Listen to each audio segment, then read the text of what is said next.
नमस्कार दोस्तों, मैं विजय कुमार आप सभी का बहुत बहुत स्वागत करता हूं एग्जाम के क्लब में और उम्मीद करता हूं कि आप सभी बहुत ही अच्छे होंगे।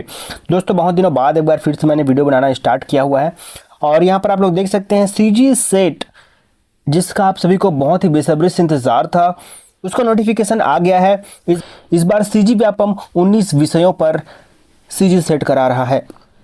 यहाँ पर आप लोग देख सकते हैं ये नोटिफिकेशन 13 तारीख को ही आ चुकी है और मुझे ये वीडियो बनाने में थोड़ा सा लेट हो गया है, इसके लिए सॉरी।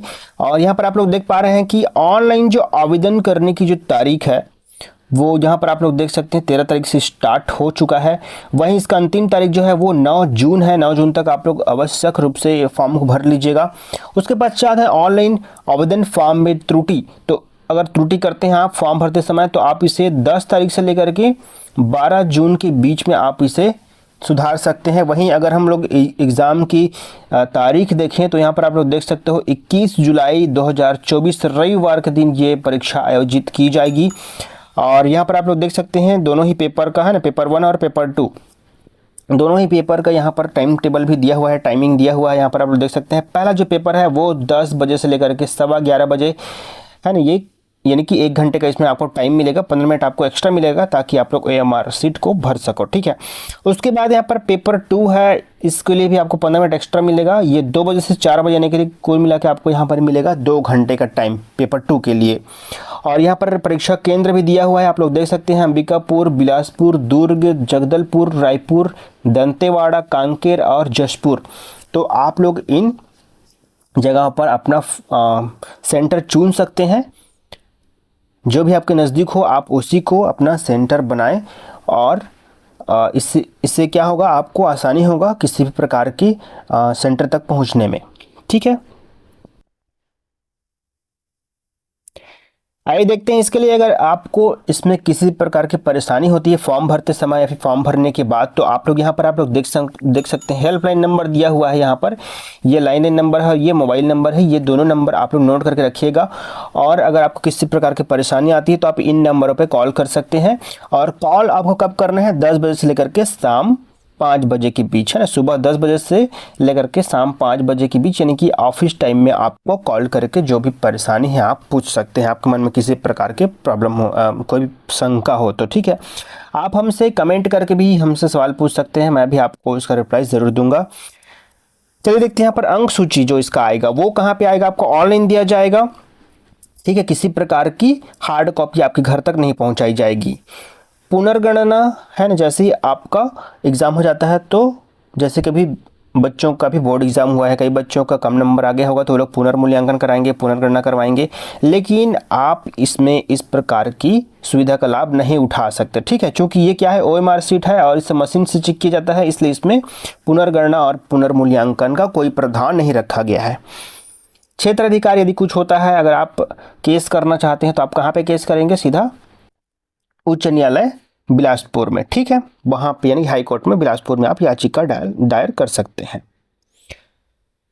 चलिए देखते हैं कौन कौन सा विषय में ये एग्ज़ाम आयोजित की जाएगी। तो आप लोग यहाँ पर देख सकते हैं हिंदी, इंग्लिश, ये क्या है, पॉलिटिकल साइंस यानी कि राजनीति विज्ञान, economics, sociology, history, geography, physical science, mathematical science, chemical science, life science, computer science, commerce, law, Sanskrit, psychology, library and information science, physical education और होम साइंस।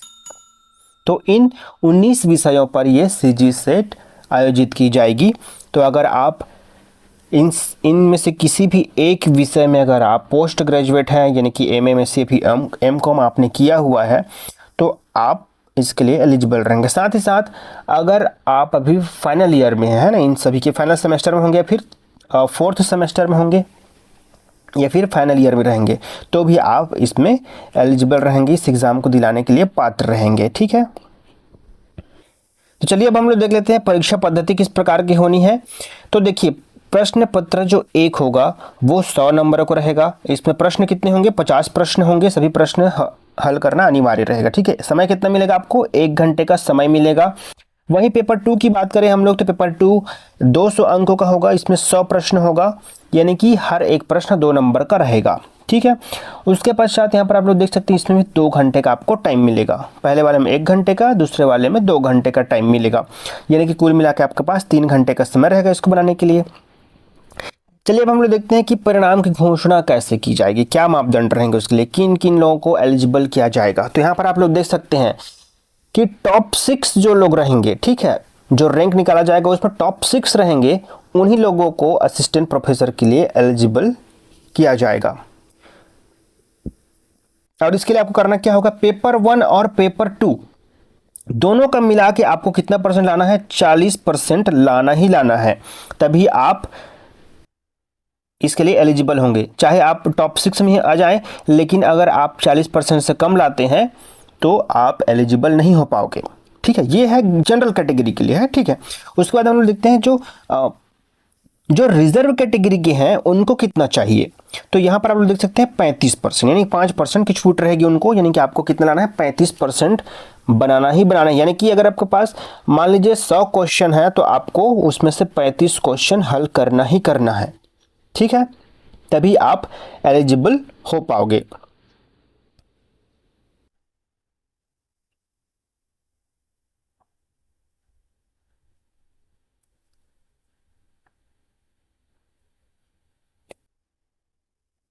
अब रिजर्व कैटेगरी में कौन कौन से लोग आते हैं, यहाँ पर आप लोग देख लीजिए, एससी हो गया, एसटी, ओबीसी। ओबीसी में जो नॉन क्रीमी लेयर है, यानी कि जिनकी आय साल भर में 8 लाख से कम है, वो लोग आते हैं नॉन क्रीमी लेयर में, ठीक है, एनसीएल जिसको हम लोग बोलते हैं। तो वो लोग इसमें एलिजिबल रहेंगे। साथ ही साथ जो दिव्यांग है हमारे भाई बहन, उनके लिए भी 5% को उनको भी छूट है। हालांकि ये नियम बाद में बदला जा सकता है, इसलिए हालांकि बदलेगा नहीं, लेकिन ये बदला जा सकता है कभी भी, है ना, तो इसको आप लोग ध्यान रखेंगे। उम्मीद करता हूं इतना आपको समझ में आ गया होगा। चलिए अब हम लोग देख लेते हैं पात्रता की शर्तें, शैक्षणिक योग्यता क्या होनी चाहिए। तो यहाँ पर आपके पोस्ट ग्रेजुएट में 55% अंक होना चाहिए, लेकिन अगर आप अनुसूचित जाति, अनुसूचित जनजाति या फिर अन्य पिछड़ा वर्ग हैं, या फिर दिव्यांग हैं, या फिर निःशक्त जन है, तो आपको 50% होना जरूरी रहेगा, ठीक है। 55% नहीं बल्कि 50%, आपको 5% की यहाँ पर भी छूट मिलेगी, ठीक है। ये पोस्ट ग्रेजुएट का परसेंट होना चाहिए आपका। और इस पे परसेंट जो कैसा होना चाहिए, वो 50% से ऊपर ही होना चाहिए। 49 मान लीजिए 99 भी है ना, तो आप इसमें एलिजिबल नहीं किए जाओगे, ठीक है, याद रखिएगा, इसमें राउंडिंग नहीं की जाएगी, ठीक है। अच्छा, ये जो अंकों में जो छूट मिल रहा है, ये सिर्फ छत्तीसगढ़ के लोगों के लिए है, इसको भी आप लोग ध्यान रखिएगा, ठीक है। जो छत्तीसगढ़ के जो अनुसूचित जाति, अनुसूचित जनजाति और पिछड़ा वर्ग हैं, निःशक्त जन है, उनके लिए रहेगा ये, ठीक है। और किसी प्रकार का अगर विवाद उत्पन्न होता है तो जो यूजीसी का जो नियम बनाया गया है नेट के लिए, वो नियम इसमें फॉलो किया जाएगा। अच्छा, कुछ अभ्यर्थी ऐसे भी होते हैं जो लोग विदेश से पढ़ाई किए रहते हैं, या फिर बाहर से पढ़ाई किए रहते हैं, तो उनको क्या होना चाहिए, जो यूजीसी के द्वारा जो मापदंड बनाए गए हैं, उस मापदंड में आपका जो यूनिवर्सिटी है या फिर आपका जो कोर्स है, सर्टिफिकेट है, डिप्लोमा है, वो उस पर खरा उतरना चाहिए, ठीक है, यानी कि यूजीसी से मान्यता प्राप्त होना चाहिए, ऐसा यहाँ पे कहा जा रहा है। नेक्स्ट देखते हैं हम लोग, यहाँ पर आप लोग देख सकते हैं व्यापम द्वारा जारी परीक्षा जिला कोड तथा समन्वयक केंद्रों के नाम यहाँ पर दिए हुए हैं। सभी देखिए जितना भी केंद्र है उन सब का यहाँ पर ये देखिए ये कोड यहाँ पर दिया हुआ है, और ये देखिए जो भी महाविद्यालय है ना, ये सब समन्वयक केंद्र हैं। तो यहाँ पे दूरभाष नंबर भी दिया जा रहा है। आपको किसी प्रकार का प्रॉब्लम आता है तो आप यहाँ पे कॉल करके पूछ सकते हैं, कोई भी आपके मन में जो भी शंका हो, ठीक है, उसको पूछ सकते हैं।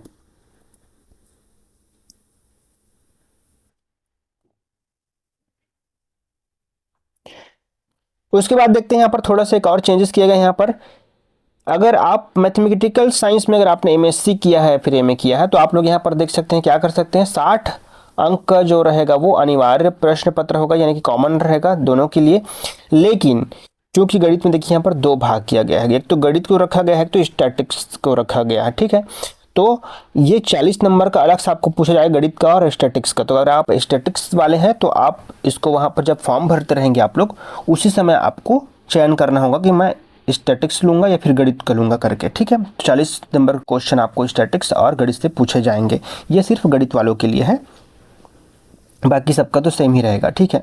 और OMR शीट में परीक्षा के दिन आपको ऐसा चयन करने का कोई ऑप्शन नहीं दिया जाएगा, ऐसा यहाँ पर कहा जा रहा है, ठीक है।